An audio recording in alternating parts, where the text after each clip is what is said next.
Hello दोस्तों, स्वागत है आपका हमारे YouTube channel mission lecture UK 2025 पर। तो दोस्तों, आज की क्लास में हम बात करेंगे एक बहुत महत्वपूर्ण बात पर। यहाँ पर दोस्तों, आज उत्तराखंड लोक सेवा आयोग ने एक बहुत बड़ी इन्फॉर्मेशन जारी की है, यानी कि एक सिलेबस जारी किया है। तो इसमें दोस्तों हम बात करेंगे, पहले ये 10 जनवरी 2025 की जो अपडेट आई थी, यानी कि उत्तराखंड लोक सेवा आयोग द्वारा कौन कौन से एग्ज़ाम किए जाने हैं। तो अगर हम बात करें दोस्तों, फरवरी के जो 2 से 5 फरवरी 2025 को ये मुख्य परीक्षा हो चुकी है। इसके अलावा प्राविधिक शिक्षा विभाग के अंतर्गत राजकीय पॉलिटेक्निक संस्थानों में प्रवक्ता का जो एग्ज़ाम होना है वो 22 मार्च को होना है, और ये मुख्य परीक्षा के तौर पे। और साथ ही दोस्तों, प्राविधिक शिक्षा विभाग के अंतर्गत राजकीय पॉलिटेक्निक संस्थानों में प्रवक्ता सामान्य हिंदी और सामान्य अंग्रेजी, ये एग्ज़ाम 23 मार्च को होना है दोस्तों। इसके अलावा प्राविधिक शिक्षा विभाग के अंतर्गत राजकीय पॉलिटेक्निक संस्थानों में प्रधानाचार्य का 30 मार्च 2025 को। और पॉलिटेक्निक संस्थानों में दोस्तों प्रवक्ता परीक्षा मैकेनिकल इंजीनियरिंग का जो है ऑटोमोबाइल इंजीनियरिंग के अंतर्गत, ये 17 अप्रैल को होना है। माध्यमिक शिक्षा विभाग राजकीय इंटर कॉलेज में जो प्रवक्ता परीक्षा होनी है दोस्तों, स्क्रीनिंग की जो प्रवक्ता परीक्षा होनी है, जो है लेक्चर की जो एग्ज़ाम होना है वो 27 अप्रैल को होना है, स्क्रीनिंग परीक्षा। पहले इसकी तिथि 6 अप्रैल निर्धारित थी, लेकिन फिर बदलकर 27 अप्रैल कर दी गई। और उसके बाद दोस्तों, राज्य निर्वाचन आयोग का जो एग्ज़ाम होना है वो आपका समीक्षा अधिकारी, सहायक समीक्षा अधिकारी 2024 का जो ये है, इसकी प्रारंभिक परीक्षा 4 मई को होनी है। इसके अलावा कार्मिक विभाग में उत्तराखंड सम्मिलित राज्य यानी कि सिविल या अवर अधीनस्थ सेवा परीक्षा, ठीक है दोस्तों, ये पीसीएस का है। तो ये 11 मई को इसकी प्री होना है दोस्तों, पीसीएस का जो है अवर अधीनस्थ सेवा परीक्षा का होना है। इसके अलावा दोस्तों हम बात करें तो ये आता है हमारा फॉरेस्ट विभाग के अंतर्गत सहायक वन संरक्षक वन क्षेत्र अधिकारी का जो परीक्षा होना है 18 मई को होना है, इसके प्री होना है। राजकीय पॉलिटेक्निक संस्थानों में प्रवक्ता 2000 परीक्षा 2024, ये आपका 30 मई को मुख्य परीक्षा इसकी निर्धारित की गई है। उत्तराखंड सम्मिलित राज्य प्रवर अधीनस्थ सेवा परीक्षा, इसकी परीक्षा दोस्तों जो प्री होना है दोस्तों, इसका ये होना है 29 जून को, 29 जून को होना है। तो सिलेबस जारी किया गया है दोस्तों, पीसीएस का ही सिलेबस जारी किया गया है, उस पर हम चर्चा करने वाले हैं। इसीलिए हम आपको अपडेट करा रहे हैं कि कब कौन सा एग्ज़ाम होना है। तो आप अभ्यर्थियों के द्वारा जो भी फॉर्म अप्लाई किए गए हैं, तो आप उनकी तैयारी उसी हिसाब से कर सकते हैं कंटिन्यू। इसलिए अपडेट कर रहे हैं कि कब कौन सा एग्ज़ाम होना है। सारे अभ्यर्थी अपनी तैयारी पर जुटे होंगे। राजकीय पॉलिटेक्निक संस्थानों में प्रवक्ता परीक्षा अंग्रेजी, रसायन विज्ञान और लोक निर्माण विभाग के अंतर्गत 12 जुलाई को होना है मुख्य परीक्षा। इसके अलावा राजकीय पॉलिटेक्निक प्रवक्ता संस्थानों में प्रवक्ता के भौतिकी और गणित का जो है 13 जुलाई को मुख्य परीक्षा होगी। इसके अलावा महाधिवक्ता कार्यालय उत्तराखंड नैनीताल के अंतर्गत समीक्षा अधिकारी, सहायक समीक्षा अधिकारी का 27 जुलाई को प्रारंभिक परीक्षा होनी है दोस्तों। और प्राविधिक शिक्षा विभाग राजकीय पॉलिटेक्निक संस्थानों में प्रवक्ता के 24 अगस्त को ये परीक्षा होनी है, मेन एग्जाम इसका होना है। इसके अलावा प्राविधिक शिक्षा विभाग के अंतर्गत 31 अगस्त को मुख्य परीक्षा होनी है राजकीय पॉलिटेक्निक संस्थानों में प्रवक्ता के कंप्यूटर साइंस और इलेक्ट्रॉनिक के।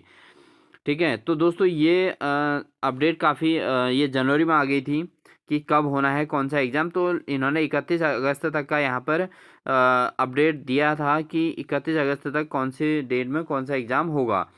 हालांकि ये शेड्यूल थोड़ा जो है नवंबर दिसंबर में आ चुका था, बट इसमें थोड़ा चेंजेस होने की वजह से ये दोबारा शेड्यूल आया था और 10 जनवरी को ये शेड्यूल आया था। इसके अकॉर्डिंग एग्ज़ाम भी कंटिन्यू हो रहे हैं दोस्तों।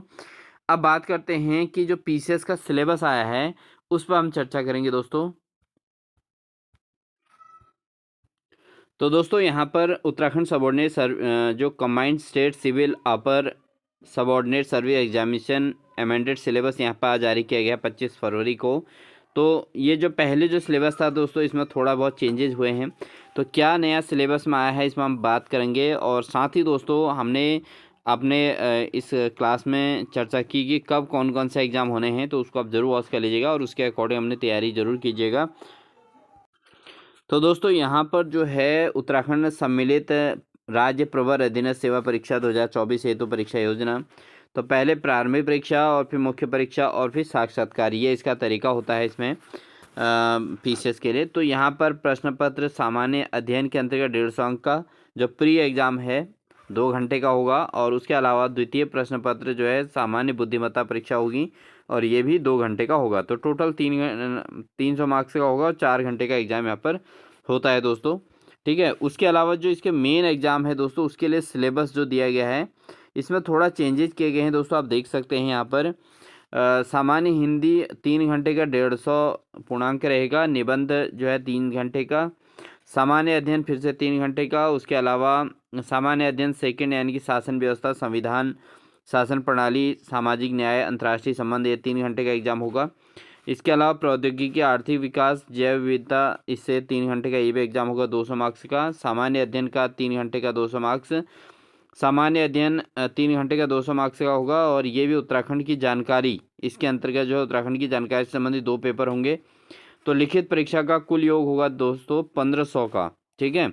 और उसके बाद फिर होगा 150 अंक का इंटरव्यू होगा, साक्षात्कार होगा। तो कुल योग जो लिखित परीक्षा और साक्षात्कार को मिला के 1650 अंक का यहाँ पर होने वाला है। एक चीज़ है दोस्तों, इसमें सभी प्रश्न पत्र अनिवार्य हैं और सामान्य हिंदी के प्रश्न पत्र में न्यूनतम 35% अंक प्राप्त करना अनिवार्य रखा गया है। तो इतने एग्जाम दोस्तों इसमें होने हैं 3-3 घंटे के मेन के लिए। 1 2 3 4 5 6 7 8, तो 8 पेपर होने हैं दोस्तों, जिसमें 200 अंक और 150 अंक के 8 पेपर होने। प्रत्येक पेपर जो है 3 घंटे का रहेगा, ठीक है। तो ये सब कुछ इसके अंतर्गत होना है। अब बात करेंगे दोस्तों इसमें होना क्या है। सिलेबस की अगर हम बात करें दोस्तों, सिलेबस कहाँ कहाँ दिया गया है, तो उत्तराखंड राज्य सम्मिलित प्रवर अधीनस्थ से प्रारंभिक परीक्षा के पाठ्यक्रम जो है भारत का इतिहास, मौर्य गुप्त और उत्तर गुप्त, भारत में इस्लाम आगमन, मुगल साम्राज्य, ये संबंधित पेपर सिलेबस है इसमें।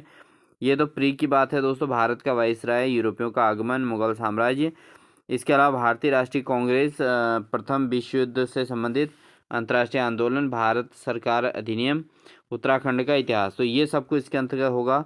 और जो यूनिट 2 होगा दोस्तों, उसमें भारत एवं विश्व का भूगोल होगा, ठीक है। उसके अलावा भारत का भूगोल, उत्तराखंड का भूगोल होगा, भारतीय अर्थ राज्य व्यवस्था होगी, राष्ट्रीय अंतर्राष्ट्रीय स्तर की सारी बातें, भारत का संविधान होगा, भारतीय राजनीति होगी, पंचायती राज व्यवस्था होगी दोस्तों, लोक नीति, अधिकारों से संबंधित मुद्दे, उत्तराखंड की राज व्यवस्था। उसके अलावा यूनिट 4 में आर्थिक और सामाजिक विकास रहेगा। इसके अलावा अंतर्राष्ट्रीय होगा, उत्तराखंड होगा दोस्तों। उत्तराखंड में आर्थिक बजट, अर्थव्यवस्था, प्राकृतिक और ऊर्जा संसाधन, व्यापार, वाणिज्य आदि होगा। इसके अलावा सामान्य विज्ञान और प्रौद्योगिकी के अंतर्गत सामान्य विज्ञान के क्वेश्चन होंगे। भारत में विज्ञान और प्रौद्योगिकी होगा, परिस्थिति और पर्यावरण होगा, भौतिक में फिजिक्स होगा दोस्तों इसमें, ठीक है। उसके अलावा आपका वैज्ञानिक परिभाषाएं, शब्दावलियाँ ये होंगी। राज्य, राष्ट्रीय और अंतर्राष्ट्रीय महत्व की समसामयिक घटनाएं होंगी दोस्तों। द्वितीय प्रश्न पत्र सामान्य बुद्धिमत्ता का होगा दोस्तों, प्री से संबंधित, वो है वस्तुनिष्ठ प्रकार का। तो इसमें अभिक्षमता होगी, अभिक्षमता परीक्षण, संप्रेषण, तार्किक निर्णय लेना, सामान्य मानसिक, सामान्य संख्यात्मक अभिज्ञान, संख्यात्मक विश्लेषण से संबंधित पेपर होगा। और ये दोस्तों केवल क्वालिफाइंग नेचर का होता है, ठीक है। इसको आप ध्यान दें कि ये क्वालिफाइंग नेचर का होता है। यूनिट 2 इसमें पूर्णांक 30 अंक का होगा। अंग्रेजी भाषा में बोधगम्यता कौशल का इसमें परीक्षा होगी। और हिंदी भाषा में बोधगम्यता कौशल या तो अंग्रेजी में या हिंदी में, ठीक है। तो जिसमें देना चाहो दे सकते हैं। अब मेन आता है दोस्तों, मुख्य परीक्षा में क्या होगा। मुख्य परीक्षा में सामान्य हिंदी होगी, 3 घंटे का पेपर होगा दोस्तों। और काफ़ी लिखित ये पेपर होता है, इसमें काफ़ी कुछ होता है। अधिकतम अंक इसमें 150 अंक का होगा, ठीक है। तो एवं मुहावरे, लोकोक्तियाँ, वाक्य रचना, प्रतिवेदन लेखन, ये सारी चीज़ें होंगी। इसके अलावा निबंध 3 घंटे का 150 अंक का, साहित्य और संस्कृत, सामाजिक क्षेत्र, राजनीतिक क्षेत्र, आर्थिक क्षेत्र, कृषि वगैरह, और उसके अलावा विज्ञान वगैरह। तो दोस्तों ये इस तरीके से सिलेबस इसमें सेकंड पेपर। सामान्य अध्ययन का 3 घंटे का ये 200 अंक का पेपर ये रहेगा। उसके अलावा 3 घंटे का पेपर ये रहेगा दोस्तों आपका 200 अंक का सामान्य अध्ययन सेकंड, ठीक है। उसके अलावा सामान्य अध्ययन थर्ड रहेगा। प्रौद्योगिकी, आर्थिक, जैव विविधता वगैरह 3 घंटे का पेपर ये रहेगा। नीति शास्त्र, सत्यनिष्ठा और अभिरुचि संबंधित 3 घंटे का पेपर ये रहेगा दोस्तों। उसके अलावा उत्तराखंड राज्य की जानकारी का 3 घंटे का पेपर है। उत्तराखंड का इतिहास, उत्तराखंड में ब्रिटिश शासन, उत्तराखंड में जन आंदोलन, उत्तराखंड का समाज एवं संस्कृति, इससे संबंधित होगा। उत्तराखंड राज्य की जानकारी से संबंधित क्वेश्चन होंगे दोस्तों, इसमें 3 घंटे का पेपर ये रहेगा। उम्मीद है आप सभी लोग इसकी तैयारी कर रहे होंगे, क्योंकि पीसीएस का एग्ज़ाम देते रहना चाहिए दोस्तों और अपनी स्टडी को जारी रखना चाहिए। किताबें काफ़ी स्टडी करनी पड़ेंगी, लेकिन सिलेक्शन होने के बाद जो बात होती है वो अलग ही होता है। इसके अलावा जो है इसमें इंटरव्यू 150 अंक का, यहाँ पर 150 अंक का साक्षात्कार भी होगा दोस्तों। ठीक है, यह परीक्षा अभ्यर्थियों की सामान्य जागरूकता, बुद्धि, चरित्र, अभिव्यक्ति की क्षमता, व्यक्तित्व और सेवा के सामान्य उपयुक्तता को दृष्टि में रखते हुए सामान्य अभिरुचि के विषयों से संबंधित होगा दोस्तों। ठीक है, तो ये इंटरव्यू रहेगा। तो यही चीज़ दोस्तों आपका इंग्लिश में ये सिलेबस दिया गया है। अगर आप इंग्लिश में इसको देखें तो इस तरीके से इंग्लिश में है ये। तो इस तरीके का सिलेबस इसमें है दोस्तों। तो ये थी दोस्तों आज की इन्फॉर्मेशन, और साथ ही दोस्तों आप अपनी तैयारी पर कंटिन्यू जुटे होंगे, क्योंकि जो है एग्ज़ाम की प्रिपरेशन करेंगे तभी सिलेक्शन होगा। और इसके लिए दोस्तों ये नया सिलेबस इन्होंने जारी कर दिया है। आप इसका प्रिंट आउट निकाल के अपनी तैयारी को जोरों पर रखें। ठीक है, बिल्कुल भी स्किप ना करें तैयारी को, और सिलेबस से ना घबराएं दोस्तों। सभी अभ्यर्थी इसी एग्ज़ाम को देते हैं और सिलेक्शन लेते हैं पीसीएस में। तो ये भी नहीं है कि ऐसा नहीं है, सभी को यही सिलेबस पढ़ना पड़ता है और इसी के बेस पर सिलेक्शन होता है। तो ऐसा नहीं सिलेबस को देख के एग्ज़ाम स्किप कर दें, क्योंकि सिलेबस बहुत ब्रॉड होता है। ऑलराउंड इन्फॉर्मेशन होनी चाहिए, सारी जानकारियाँ होनी चाहिए। और प्री में आपने देख लिया होगा कि प्री में जो है आपका अभिरुचि से संबंधित सारी चीज़ें प्री में आ जाती हैं। और मेन में दोस्तों यहाँ पर थ्योरेटिकल ज़्यादा चीज़ें हैं, तो मेन में तैयारी भी हो सकती है। और प्री आप बढ़िया से क्वालिफाई करिए पहले, फिर मेन की तैयारी पर जुट जाइए। ठीक है दोस्तों, उम्मीद है आपको हमारी इन्फॉर्मेशन अच्छी लगी होगी। अगर अच्छी लगी तो प्लीज़ चैनल को लाइक कर दें, वीडियो को लाइक करें और चैनल को सब्सक्राइब ज़रूर कर दें। और साथ ही अपने दोस्तों को भी शेयर कर दें दोस्तों, जिससे हमारे भी मनोबल बढ़ता रहेगा। और उम्मीद है आप सभी इसी प्रकार से बने रहेंगे। तब तक के लिए मिलते हैं दोस्तों आपको नेक्स्ट बेहतरीन क्लास के साथ। तब तक के लिए wish you all the best.